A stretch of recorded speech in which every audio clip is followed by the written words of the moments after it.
We are joined. There we are. We're joined with Andrii Telizhenko. He's a Ukrainian whistleblower, former diplomat for the country. Welcome to the show, my man. How you doing? Hi, Jamal. I'm happy to wait. It's always interesting to listen to what you're saying. So I will just No, listen to what you're saying. So no problem. you're being Happy you're being too Easter to polite. everybody. Yeah, Happy, thank you, man. Happy Easter back happy. at you. You're being too polite. I hate waiting on the show. Very rarely am I listening and be like, okay, this is fascinating to me. It's like I just want to get out. Um, Welcome to the show, man. It's been a while. And it's been a while because my phone has been damaged. I finally got a new one. It's here. It's working. I've got my contacts. And so you were one of the first people that I hit up. Thank you for joining me. Um, last week, I would have contacted you last week when it happened, and I didn't have the ability to do so. So I'm going to talk about it now. Zelensky has declared martial law. He has extended his martial law. So he says we need another 90 days of martial law. Now, this is pretty rich, considering that the country at this point is illegitimate. And in the case of his illegitimacy, still maintains this kind of iron grip, not just on power per se, but also putting political enemies in prison. He is he has no consideration of ending the conflict, right? And so any deal that Trump even comes up with, it's going to be denied out of hand. And to make it even weirder, and maybe weirder is not the word for it, he seems to be doing a separate track of negotiations with the Europeans. So you have one track where Donald Trump is working with this thing of, okay, let's get a deal. And what do we need to do to get a deal? And so going with this kind of realistic vision of how do we end this conflict? And then you get him working with the Europeans, effectively saying, how do we keep this going and get Europeans killed in the process if indeed they want to put peacekeepers in? Trump has said no NATO. In fact, what's funny, Trump was asked about peacekeepers in Europe. And what's interesting about this conversation is not what he says, is what he doesn't say. Meaning he's like, hey, I love peacekeepers. I love them. I love them. He never said America was backing them. So if you go in, you're going alone. This is not the U.S. coming to your rescue. I'm fascinated about all of this. Give me your take on the martial law declaration. I am like Poroshenko, and one last statement. Poroshenko came out and said, this is outrageous. The country needs to be able to vote on a leader, considering we're in the middle of negotiations. Basically, the country needs a referendum of sorts. And the vote, in this case, is the referendum. And by him declaring martial law, he is avoiding the country from being able to come to a conclusion of, okay, what do you want? Whose vision do you have? Do you have Zelensky's vision of continuing the war where you're now dragging in kids, women, or do you have another vision where you want to end it? Which one do you have? And Zelensky is preventing the country from making that choice. Give me your take on this. And there's something else I want to hit you with, by the way, but give me your take on Yeah, this. yeah. Before we start, first of all, my condolences to all the Catholics in the world who today Pope Francis left us. So I think he was a peacekeeper. He wanted peace between Russia and Ukraine. So that's why I really cherish people like him because there's not a lot of them in the world who actually could speak out and say Ukrainians and Russians are brothers, which we are. So my condolences to all the Catholics out there in the world today. And bring back to your question, is martial law, Poroshenko, all that nonsense. Where was Poroshenko all these last 3 years with martial law when he was sitting there quietly because the West told him to sit there quietly? Now he's coming out and speaking out, saying it's a dictatorship, etc. Because he's being bad. He's actually being politically destroyed right now by Zelensky. Zelensky's following him actually with prosecution cases and political cases and sanctions against Poroshenko. So now he's not quiet. Now he has to come up and say that he's a politician and remind everybody that Ukraine is living under a dictatorship. So he was not there for the last 3 years. Poroshenko was not there to make peace the last 3 years. He was not there when the Minsk agreements, which he signed, he implemented. So now he's speaking out, just politics. The West is pushing him to work this politics in Ukraine. So that's what it is. And what Zelensky is moving with this so-called deal with peacekeepers, etc. What peacekeepers? The only authority that has international peacekeeping organization is the United Nations. Everybody else, boots on the ground in Ukraine, we'll have it's going to be foreign boots on Ukrainian soil, which is going to be not peacekeepers, but involvement in this conflict, involvement in this war today, which is a proxy war between the United States and Russia. So everybody who gets hurt from France, the UK, if they ever come in, because they were here 100 years ago in Ukraine, in 1920s and 1918 when Ukraine was in the middle of the Russian Empire falling apart, Ukraine trying to get some independence, like for 2 years, fake independence from under Polish leadership here, and then the Red Army came in. The French were here in Odessa. They fled when the Red Army came in really hard. They ran away, took all the grain, all the food from the people, and they fled. So this is the result that's going to happen again. The problem is these guys have no authority to be in Ukraine. They have no official international authority to be in Ukraine as peacekeepers. Only the United Nations and the Security Council of the United Nations can vote on this. That's one thing. Second, with what Zelensky is prolonging and basically keeping Ukraine and with closed borders, with having the men be sent to the war zone like dogs and women now and children. We're seeing videos from Deutsche Welle how children of 13, 12 years old are being taught how to shoot, how to kill Russians on the ground. This is not even a Nazi state. This is already a terrorist state. Remember the Al Qaeda movie scenes, and when they were showing them how the children were being taught in the Afghan deserts how to shoot Americans and the Soviets. This is what this is what it is. The West brought itself another enemy, which they basically made. They made this Nazi Bandera Zelensky regime, which now has become a terrorist regime, and keeping Ukrainians prisoners with prolonging with this martial law on Ukrainian territory because nobody can leave, no elections can happen, war is continuing, even though there's no official war between Russia and Ukraine.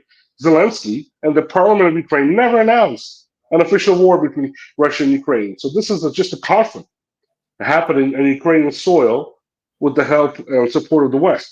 And why is Zelensky going to the Europeans? Because he thinks they might be able to push the continuation of this war, and he can say no to Trump. Because the globalists are now in London and Brussels and Paris, and now they're trying to push the continuation of this war. We talked about this months ago, before the elections, that if Trump when Trump wins, and he will push a peace deal, Zelensky will try to denounce this peace deal, sabotage this peace deal, and go to the Europeans and have the Europeans finance this war. Yeah, it's not going to be this as it is right now in this mass scale, but it's going to be a guerrilla warfare.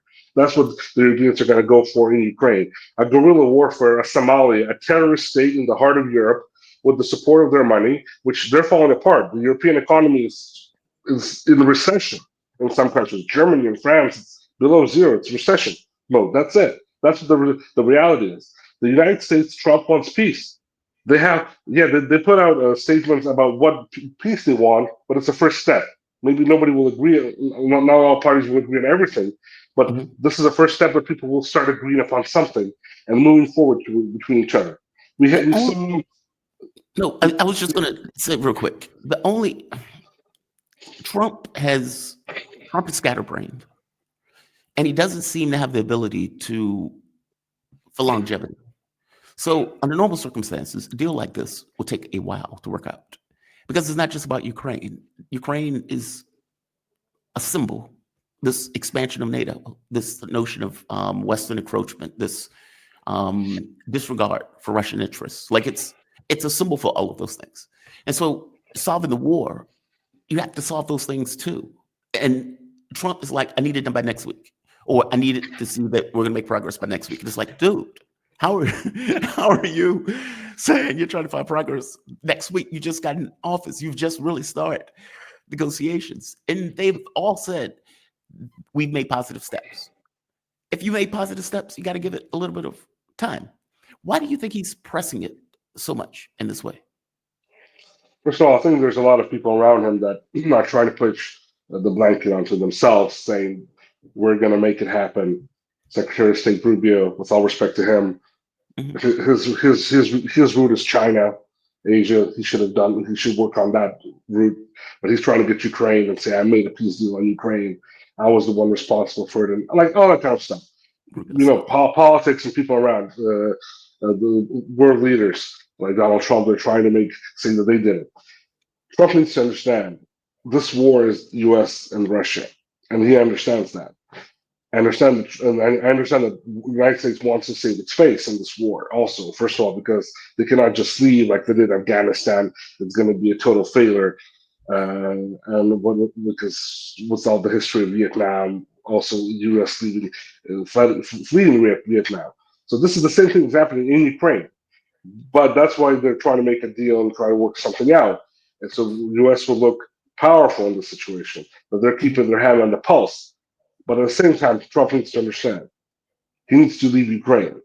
For him to make peace in Ukraine, if he gets involved in this more and more, and we talked about this also, he needs to get all the intel agencies out of Ukraine. There's 16 of them on Ukrainian soil working and work preparing this war and are making money on this war and sabotaging basically the orders of the president of the United States for peace. And he needs to have them leave Ukraine. Executive order, I don't know, whatever needs to happen. They need to leave Ukraine. Change the ambassador. Thank God they're already in process of doing that. Change the embassy. Leave the diplomatic corps loyal to him in Ukraine. Put loyal people who he listens to, who understand Ukraine, put them on the ground in Ukraine. And that is the maximum the U.S. can do. Everything else, Soros money, financial State Department, all those grants, all those CIA, NSA, military intelligence, they should get out of Ukraine. All those foreign nationals fighting for Ukraine, U.S. citizens, they should leave Ukraine. Then it's when peace is going to happen. Russians and Ukrainians, after that, we're going to fall really fast. His days are numbered. And after he falls, somebody else will come to power, and a neutral as government, or somebody who will be in the middle, who will make a peace deal with Russia, and then open the borders and this basically atrocities in Ukraine, political atrocities against its own people. Open the borders, let people vote, have elections, and we will make a peace deal with Russians on our own, which will be faster and easier to make because we understand each other much better than the U.S. is going to push its own interests. I understand the U.S. is trying to maneuver, use Ukraine for leverage in negotiations. That's understandable. Ukraine lost sovereignty. We have nothing to complain about. Like I'm going to complain about it because I'm always against it all the time. But those are the ones who are in Kiev today. They have nothing to complain about. They understand what they were doing with this war. They lost their sovereignty. Now the U.S. is using Ukraine for its negotiations with Russia to make a better deal all over the world. Because it's not only about Ukraine. It's about Arctic, the Latin America, Iran, Middle East, Asia, everything else. Ukraine is a big part of it, but it's a part, not just the main, not the main piece. It's not the steak. It's a salad or it's a soda on the side. That's what Ukraine is on this table. So this we have to understand.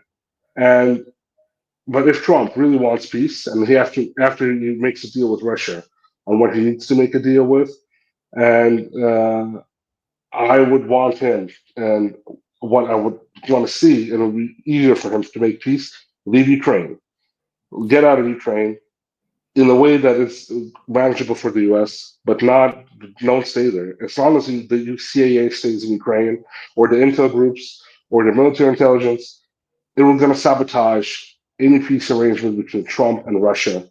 And that's going to make it worse for the United States because these guys want war. They want to make money in this war. They were making money before Trump came to power on this war. Yeah, it's not a lot of money. For them, it's billions of dollars, not trillions of dollars, where the U.S. is making deals with Russia, but it's national politics. This is people in their pockets. Yeah. So for them, it's a lot of money. And they're going to fight for this money until the end. They don't care about the Ukrainians dying or Russians dying or anybody else or even Americans dying. These people in the deep state in the U.S. from the mud swamp or Washington, they don't care. They're in the mud swamp in Brussels. They don't care in London. They don't care. They want to make money on this because look, UK has no military, and they're aggressively pushing to fight Russia because they don't care what's going to happen to the country. They understand that Russia's not going to attack. They understand that Putin is a cold-minded leader who's not going to use nuclear weapons against their country. So they're pushing him to the end to make more money on this and to try to expand their power in Europe because it's all falling apart for them. They lost the United